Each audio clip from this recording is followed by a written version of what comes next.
In the eerie light of a dim street lamp, the quiet suburban neighborhood lay still under the shroud of night, oblivious to the presence lurking within the shadows. The residents were blissfully unaware of the danger that prowled nearby, a masked gang, infamous for their silent, yet audacious invasions. Sarah, a young professional who had moved to the neighborhood recently, was just getting used to the tranquility it offered. The days were predictable, and for the most part, so were the nights until this one. She settled into bed after a long day, the hum of the evening's calmness lulling her to sleep. But not long after midnight, she was stirred awake by an unusual creaking sound.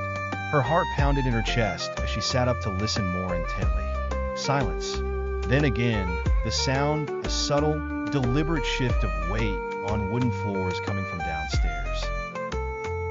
Fear prickled across her skin as memories of conversations with colleagues about the neighborhood burglaries flashed through her mind. Sarah quietly reached for her phone, the blue glow illuminating her fearful eyes.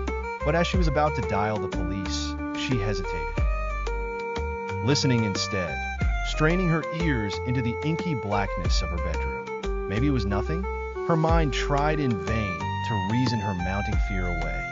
Suddenly, she heard it again, louder this time, a thud and a muffled curse.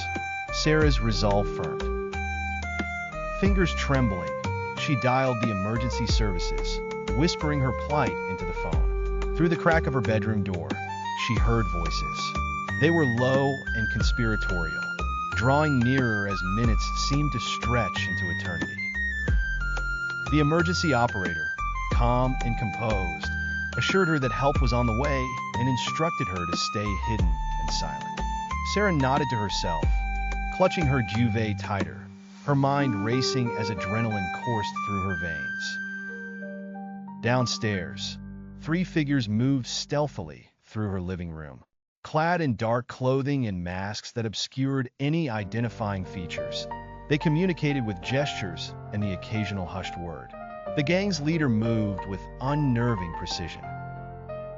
They had hit this neighborhood before, each time executing their plans flawlessly, leaving confusion and fear in their wake.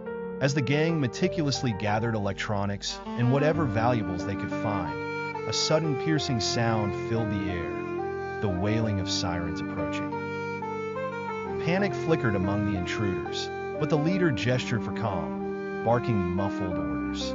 Sarah, hearing the sirens, felt a surge of hope, mingled with fear for what might happen if they tried to flee through her home. Her heart thudded with such vigor that she feared even the walls could hear it. The intruders' urgency grew as they began to retreat toward their escape plan, a back window left ajar for swift departure. With the sirens now just around the corner, the masked gang slipped into the night, leaving behind chaos for a community that prized its peace.